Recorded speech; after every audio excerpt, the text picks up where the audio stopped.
Quão bom é o seu olfato? Hoje você vai descobrir que o nível do seu olfato pode dizer muito sobre também o seu nível espiritual. Eu sou Yair Alon e esse é o Zohar Diário.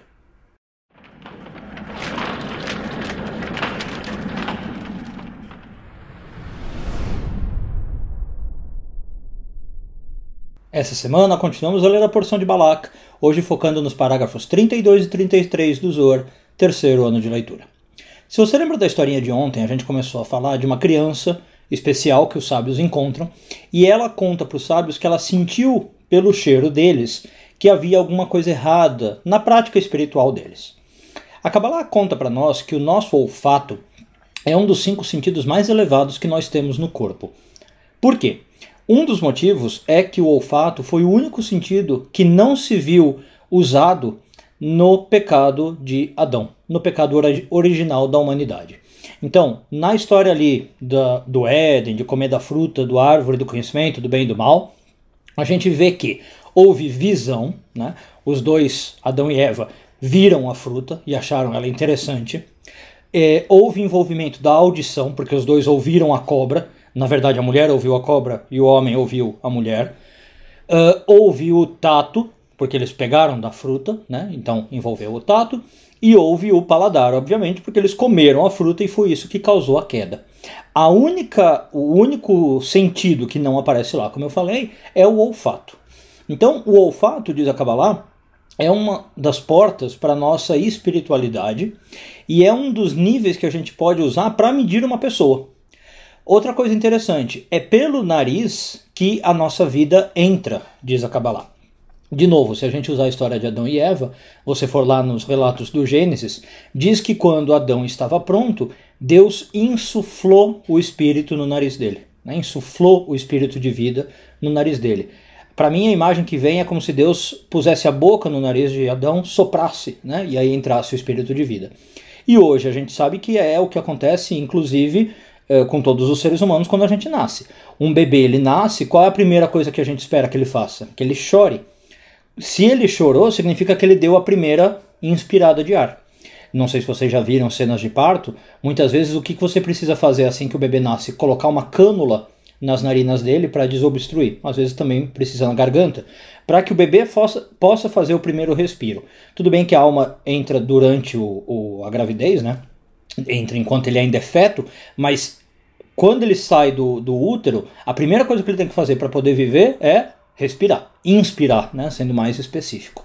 Então, o nariz, o senso do olfato são importantes características espirituais no nosso trabalho. Se a gente puxar um pouquinho mais para o lado cabalístico, sem tentar entrar em muito detalhe, o nariz é representado por Tseir Anpin. Tseir Anpin é um conjunto de 6 sfirot, você que acompanha o Zohar já deve saber disso, né? Ele também representa outras coisas no nosso corpo, tá? Representa atributos emocionais, representa braços, torso, perna, mas quando a gente considera a árvore da vida toda como um rosto e não como um corpo, Tseir Anpin seria o nariz. Então, ele é uma ponte importante entre o nosso mundo físico, que é Malchut, e o mundo espiritual, que é Binah, Chokhmah, Keter. Então você vê na Bíblia também, muitas vezes, por exemplo, Deus falando como ele gosta do cheiro de alguma coisa.